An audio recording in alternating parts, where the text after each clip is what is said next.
Real first definitive pattern of a longhouse we have. It's very difficult to see, but I'll help you out in a second with that. These multiple lines of pits going all the way around, coming down, coming over here. And this was on federal land in the Missisquoi Wildlife Refuge. And they are very careful on the refuge about what gets disturbed or not. So the compromise came, I think they sampled one or two of these fire hearths, just took little bits of soil out for radiocarbon dating, and then they got down to here, this level, which is basically just taking the modern plow zone off, photographed it, and put it back. So it's all still there, preserved. But this is a sort of recreation of what it would have looked like.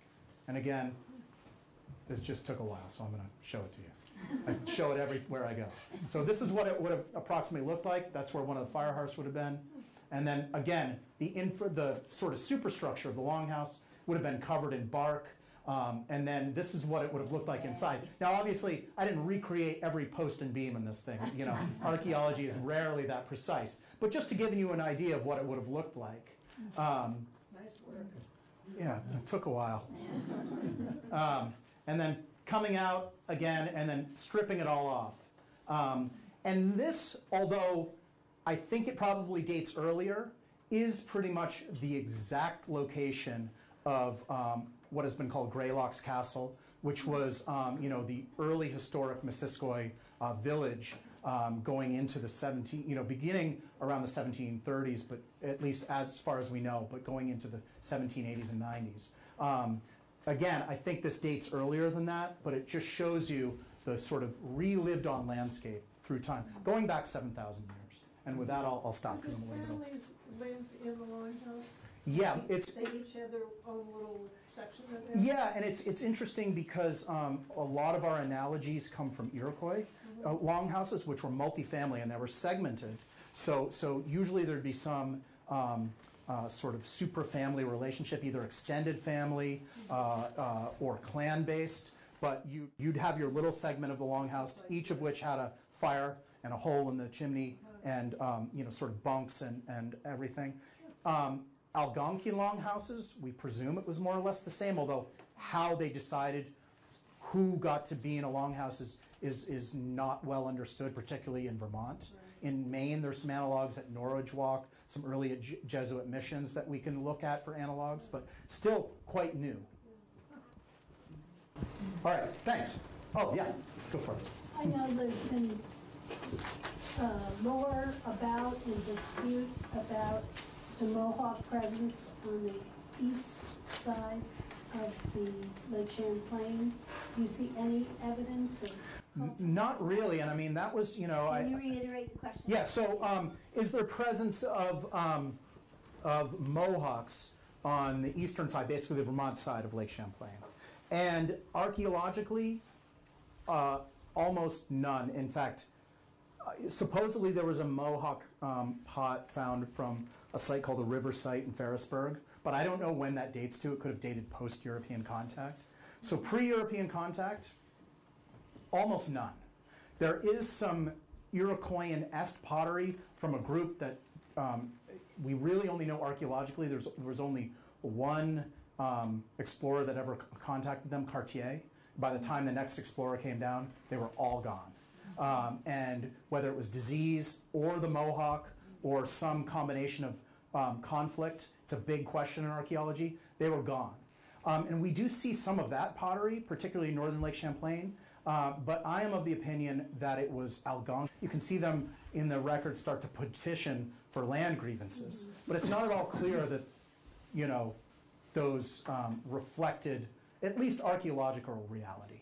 And the record, the historical record in this region, up to about 1800, is very scatty and spotty.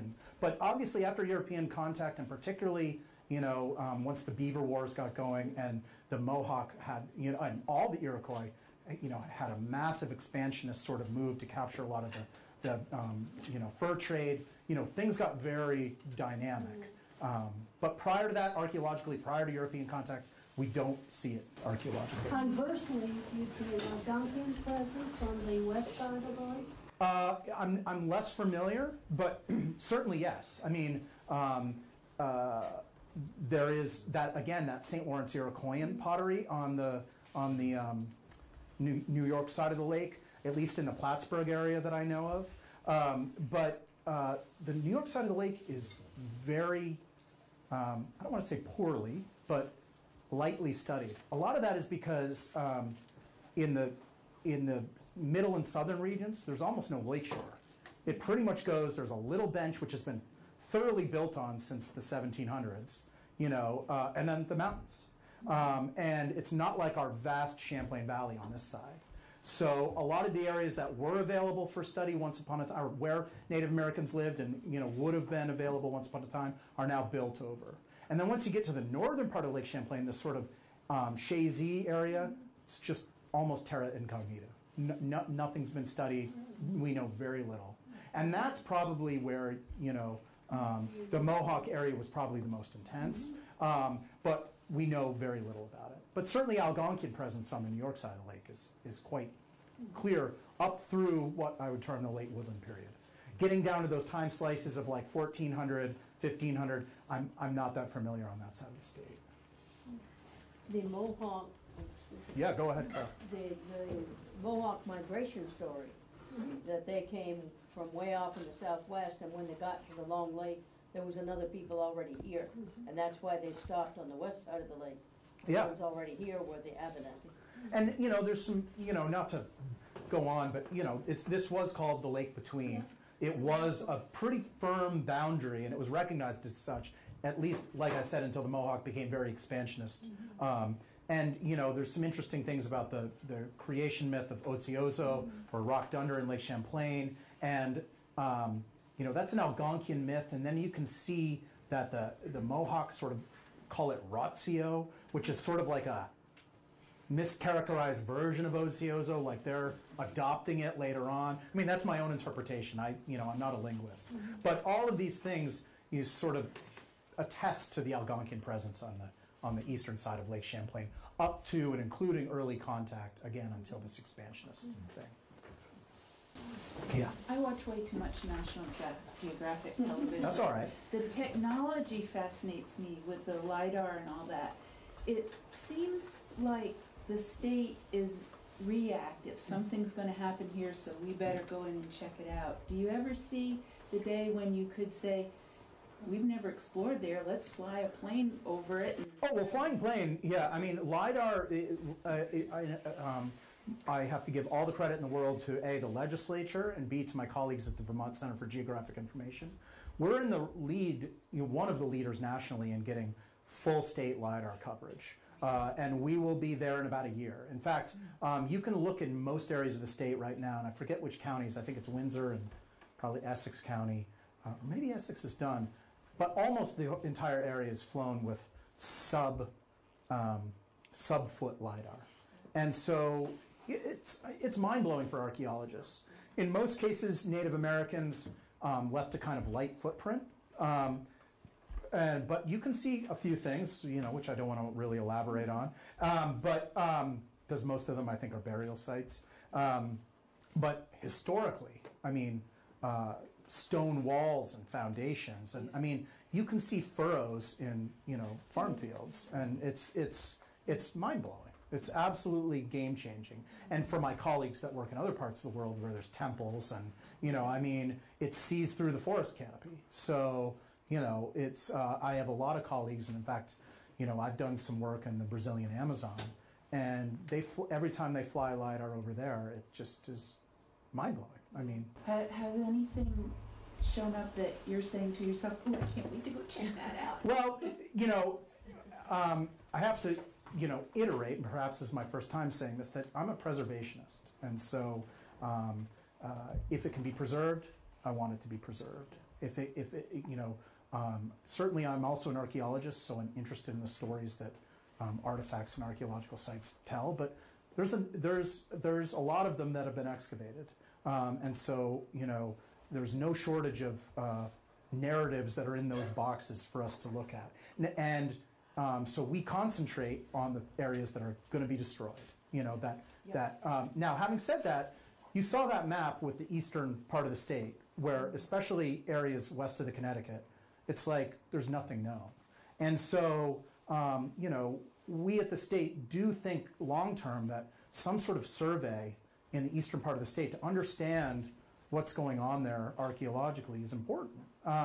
But, you know, we spend a lot of time, you know, trying to get it, you know, keep up with the next thing and the next thing. And so, you know, we work with a lot of people. I always encourage interested graduate students, people that care about the ABNACI, anyone who has an interest to come to and look at these materials and to check them out, to learn from them, hopefully to get you know, graduate papers or, you know, other scholarly papers, or even just you know, like the Intervale. We work a lot with the Intervale to just understand better the deep history of the farming there, you know, because it's such an important farming hub there. Things like that. And all of that feeds into then an appreciation for the deep history of Native Americans in the state and an appreciation for archaeology in general. Because, you know, I sometimes say this, archaeology used to be very prominent in the Northeast. A lot of the Ivy Leagues had archaeology or anthropology programs with an archaeological component, and they did a lot of their work in the Northeast. A lot of it was Iroquoian studies, but still, it was an area. Now that interest has moved into Mesoamerica and South America and other areas, and you know, there's very few graduate students that are interested in the you know, deep and important history of this region. So the more that we can do to sort of, you know, say, hey, people were here, they were important, they, you know, they have stories to tell, come and research the stuff, I think the better off we're all going to be as Vermonters. Yeah. 20 or 25 years ago, Eleanor Ott, a local person, gave us a walkthrough of an old farmhouse site, and we started saying, well, when are you going to dig it up? And she said, we don't do that anymore. And now you're talking about preservation versus archaeology, or there's a difference, or it's all the side of the same coin. And part of preservation is yeah, I mean, you know, I wouldn't say we don't do that anymore. It's just we try not to do it if it's not going to be, you know, destroyed for some other reason or impacted for some other reason. And particularly historic, you know, archaeological sites, a lot of it can be done non-destructively. Mapping the outlines of the foundation. Where is the chimney?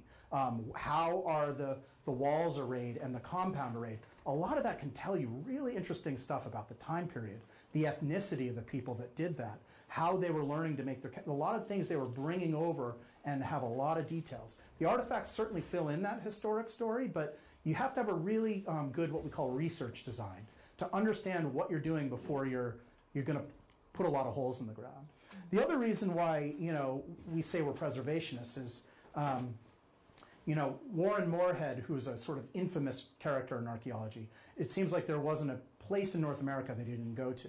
And he would write like, oh, if only I had gotten to this super important site, I could have used my skill and expertise and had it not been excavated so poorly. And now we look at him and we think he was, you know, a butcher.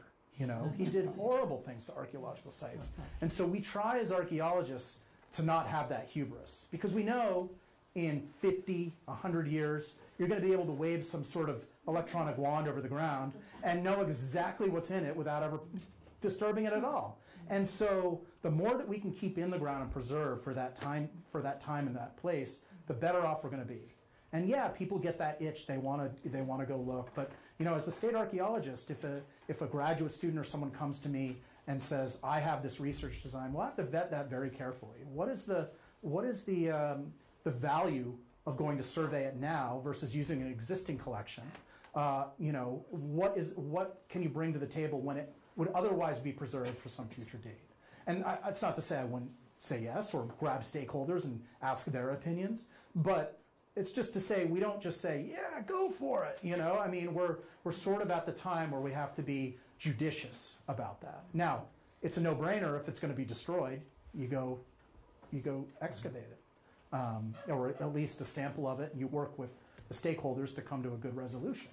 But in other cases, it's a lot of the toss-up. You know, I go to conferences every year, and my steam comes out of my ears about what people are doing with new technologies and techniques, and a lot of it is non-destructive, you know, or minimally destructive, you know.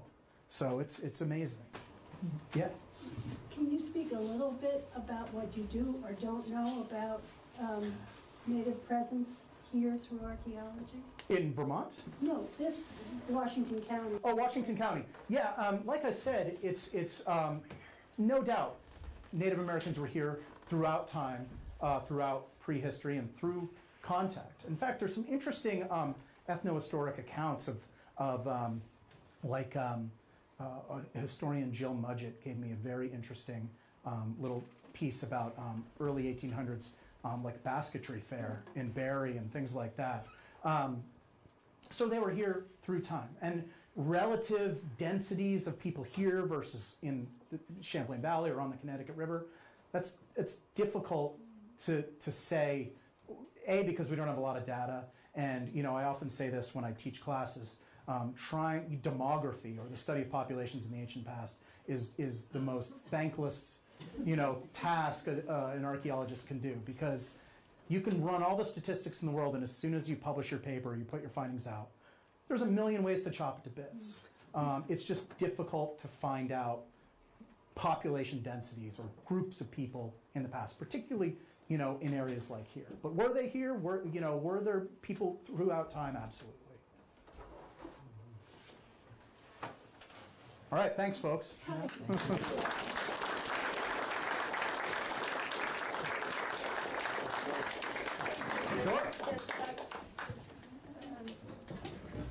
Here is a copy of Forever Callus, Awesome. which is the history of Callus for you. Thank you very much. I really appreciate it. You're very welcome, and thank you again for coming, and thank everybody for coming.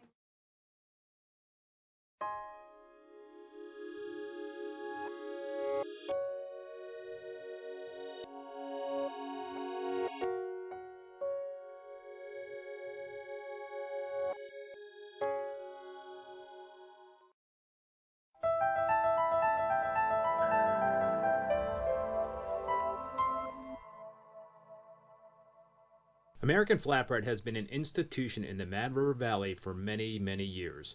George Schenk, who is the founder and owner of the company, describes the purpose behind the business.